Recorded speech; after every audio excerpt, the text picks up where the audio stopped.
Hello gardeners, welcome to the Living Soil Lab. Have you ever started a garden ferment full of enthusiasm, only to open the container days later and find fuzzy mold covering everything instead of the beneficial microbes you were hoping for? This frustrating experience stops countless gardeners from exploring fermentation's incredible potential for building soil health.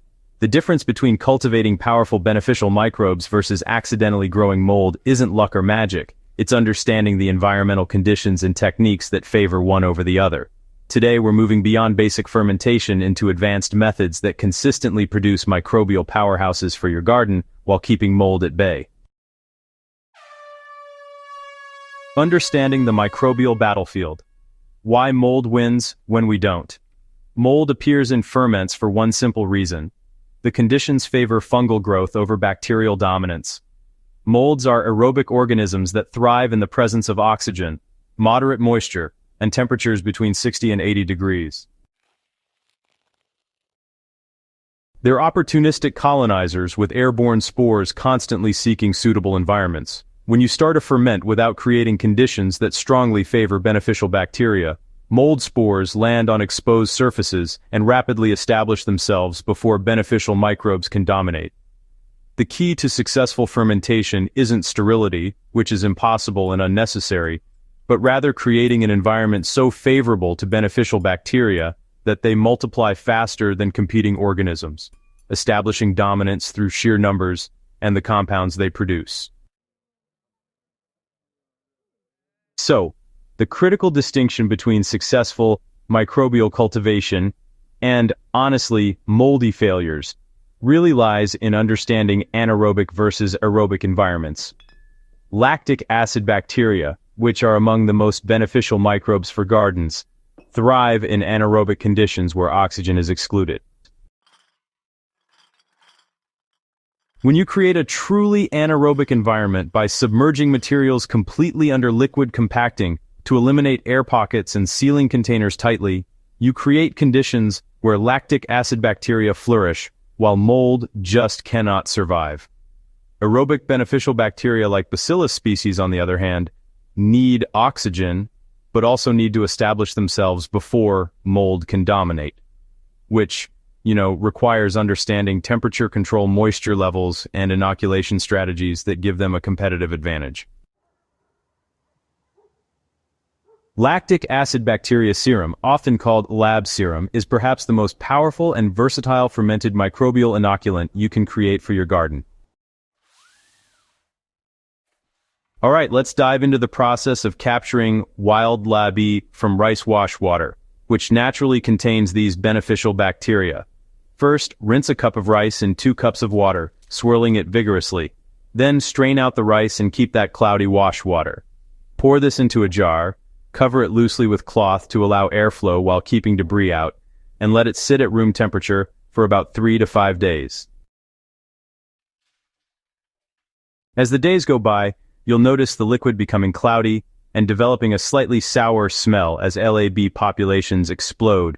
You might see a white film on the surface, which is perfectly normal and indicates active fermentation. Now, the next critical step is selecting for pure lab by adding milk to your rice wash culture.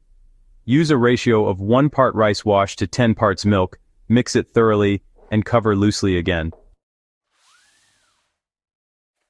Over the next 5 to 7 days at room temperature, the LAB will work its magic, separating the milk into curds and whey. The yellowish liquid whey that settles at the bottom can be poured off, and this is your concentrated LAB serum, containing billions of beneficial bacteria per milliliter. This serum is honestly incredibly stable and can be stored in the refrigerator for months. The LAB produces lactic acid that lowers pH, creates an environment that's really hostile to pathogens, and when you apply it to soil or as a foliar spray, it establishes protective bacterial colonies on plant surfaces and in the rhizosphere. To use it, dilute your LAB serum at ratios between 1 to 500 and 1 to 1000, with non-chlorinated water for application. You can use it as a soil drench, a foliar spray, or even add it to compost piles to speed up decomposition. Koji fermentation, represents a more advanced technique that produces incredibly powerful enzymes for breaking down organic matter and liberating nutrients. Koji is Aspergillus oryzae, a beneficial fungus that's actually been cultivated for thousands of years in Asian food production. Unlike molds that just show up accidentally in failed ferments, Koji is deliberately inoculated and carefully managed to produce beneficial enzymes while preventing contamination. Growing Koji requires steamed grain, typically rice or barley, inoculated with Koji spores in a warm, humid environment between 85 and 95 degrees Fahrenheit. The high temperature and rapid Koji colonization, honestly, prevent other organisms from establishing themselves. Once your grain is fully colonized with white, fragrant Koji after about 48 hours, you can use it to create powerful enzymatic solutions for your garden. Just blend the Koji with water and a small amount of salt, then ferment this mixture for about 1 to 2 weeks. The resulting liquid is rich in amylase protease and other enzymes that break down complex organic compounds into forms plants and soil microbes can readily use. When applied to compost piles, Koji enzyme solutions dramatically accelerate decomposition, and if you use them as soil drenches, they help liberate nutrients from organic matter and stimulate microbial activity. The salt content keeps the solution stable and prevents unwanted microbial growth, while the enzymes remain active. Biochar, which is charcoal created specifically for soil application, has extraordinary capacity to host microbial communities due to its porous structure and massive surface area. However, fresh biochar is biologically inert and must be inoculated with beneficial microbes to realize its full potential. Advanced fermentation techniques allow you to charge biochar with diverse beneficial microbial communities that establish permanent colonies within its porous structure. Start by soaking biochar in your LAB serum diluted 1:10 with water, allowing it to absorb the liquid for at least 24 hours. The bacteria colonize the countless micropores in the biochar structure, creating a protected habitat where they can thrive. Take this microbial loading further by creating a fermentation specifically designed for biochar charging.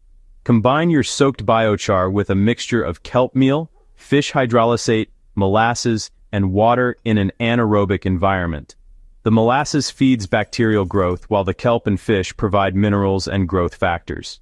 Ferment this mixture for 2 to 4 weeks, occasionally mixing to ensure even distribution. The resulting biochar is supercharged with diverse beneficial bacteria and available nutrients, creating a slow-release microbial inoculant that remains active in your soil for years. When you incorporate this inoculated biochar into garden beds, you're establishing permanent microbial habitat that continuously seeds beneficial organisms into the surrounding soil. The timing and method of applying your fermented microbial products significantly impacts their effectiveness. Lab Serum works beautifully as a foliar spray applied in early morning or late evening, establishing protective bacterial films on leaf surfaces that crowd out pathogenic fungi and bacteria. Use it as a soil drench when transplanting seedlings to immediately establish beneficial microbes in the root zone. Koji enzyme solutions are particularly effective when applied to fresh organic matter in compost piles or as top dressings around established plants, where the enzymes accelerate nutrient cycling. Your inoculated biochar should be incorporated into soil before planting or used as a top dressing around existing plants, where rain and irrigation will gradually wash microbes into the root zone. Within weeks of implementing these advanced fermentation techniques, you'll observe tangible differences in your garden. Plants show deeper green coloration indicating improved nitrogen uptake, stronger stems suggesting better mineral nutrition, and increased resistance to disease pressure. Your soil develops improved structure with better aggregation, increased water retention, and that distinctive earthy smell indicating high biological activity. Compost piles that receive regular doses of LAB serum or Koji solutions break down noticeably faster and produce richer finished compost. These aren't subtle changes. The difference between biologically active and biologically depleted gardens is dramatic and undeniable once you've experienced both. Moving from basic gardening to advanced microbial cultivation represents a fundamental shift in how you approach plant nutrition and soil health. You're no longer simply adding inputs, you're cultivating living systems that perpetuate themselves and build fertility over time. Subscribe to the Living Soil Lab for deeper explorations of fermentation science, microbial ecology, and the cutting-edge techniques that are revolutionizing regenerative agriculture at every scale. Share your fermentation experiments and results with fellow gardeners ready to embrace microbes as the foundation of truly living soil.